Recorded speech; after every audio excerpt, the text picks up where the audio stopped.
आज हम कैलिस्थेनिक्स के सारे सीक्रेट्स खोल देंगे। अगर आप कोई martial artist, athlete, anime character और आर्मी सोल्जर की जैसी फिजिक्स चाहिए, broad shoulder, V shape body और सिक्स पैक्स, वो भी बिना जिम गए, घर बैठे, बिना महंगे इक्विपमेंट्स में पैसे खर्च करे। सुनने में इम्पॉसिबल लग रहा है ना, लेकिन ये 100% रियल है, वो भी कैलिस्थेनिक्स की मदद से। इसलिए हम आपको पहले शॉर्ट फॉर्म में समझा देंगे कैलिस्थेनिक्स जिम से बेहतर क्यों है और ये इतना इम्पोर्टेंट आखिर क्यों है। फिर हम most practical beginner to advance 5 level बताएंगे स्टेप बाय स्टेप, जिससे आप कैलिस्थेनिक्स में प्रो बन सको।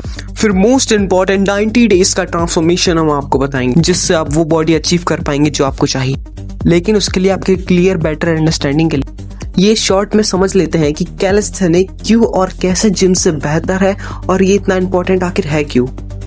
कैलिस्थेनिक्स एक ऐसी चीज है जिससे आप अपने बॉडी वेट को जिम बना लेते हैं। सिर्फ अपने बॉडी वेट से मसल्स, स्ट्रेंथ और फ्लेक्सिबिलिटी अनलॉक करते हो। एक एथलीट, एनिमे हीरोज और आर्मी सोल्जर की पावर, एजिलिटी और कंट्रोल के साथ, जिसमें एक मोटी फुली हुई बॉडी नहीं दिखती, उसमें अंदर में बहुत जान हो, जो रियल लाइफ की सिचुएशन में बहुत काम आती। और सबसे बेस्ट पार्ट, ये बिल्कुल फ्री है और आप इसे घर में ही नहीं कहीं पर भी कर सकते। जहाँ जिम में मशीन और डंबल की मदद से मसल आइसोलेट होते, जहाँ चेस्ट वाले से चेस्ट, बैक वाले दिन से बैक, लेकिन कैलिस्थेनिक्स में फुल बॉडी वार्म अप होता है जो आपकी बॉडी को एक्टिवेट करता है। पुशअप में chest, shoulder, core, tri, situp में लेग, बैलेंस, स्टेबिलिटी। यही फर्क है जिम स्ट्रेंथ और रियल स्ट्रेंथ। इसलिए हमारे सोल्जर, जिमनास्ट्स और मार्शल आर्टिस्ट कैलिस्थेनिक्स करते हैं और इसके फायदे भी बहुत हैं। Fat loss, lean muscle, flexibility और मोबिलिटी। अब आप ये सब समझ चुके हैं तो आगे बढ़ते हैं। कैलिस्थेनिक्स को आप एक रैंक की तरह ट्रीट करें, जिसमें आप ई लेवल से लेके एस लेवल तक के अचीव करेंगे।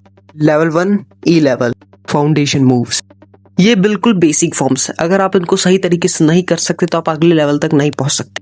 वॉल पुशअप्स, वॉल के अगेंस्ट पुश कर, target 20 reps into 3 set. Box squats, target 15 reps into 3 set. Dead Hanks, कहीं पर भी लटक जाओ, डोर में, फ्रेम में, कहीं पर, ग्रिप स्ट्रॉन्ग रखना। टारगेट 20 to 30 सेकंड होल्ड, जिसके आपको 3 सेट करने। लेवल 2 सी beginner strength, incline pushups, bed या टेबल में हाथ रख के करो, target 13 reps into 3 set. Inverted row, आपको स्क्रीन में दिख रहा है किस तरीके से करना, target 10 to 8 reps into 3 set. Normal body weight squats, target 20 reps into 3 set. Speed come, control ज्यादा। यहाँ पर आपको अपने फॉर्म पे ध्यान देना है, जल्दी जल्दी एक्सरसाइज खत्म करने की मत सोच, अपनी बॉडी में कंट्रोल लाने की सोच। लेवल 3 बी रैंक इंटरमीडिएट, यहाँ से आपको पहली बार मिरर में रिजल्ट दिखने लगेंगे। रेगुलर पुशअप्स जो आपके चेस्ट और शोल्डर्स को रियल वाला पंप देंगे, target 12 to 13 reps into 3 set. Jack knife pull ups, अपने पैरों को जमीन में रखकर ऊपर किसी रॉड या सपोर्ट को पकड़ के अपने को ऊपर की तरफ खींचना, target 8 reps into 3 set. Lunges 10 reps into 3 set. Hollow body hold, जमीन में अपने पीठ की बल में लेटकर अपने हाथों और पैरों को हवा में रखकर बैलेंस करने की कोशिश करना, target 20 to 30 second hold into 3 set.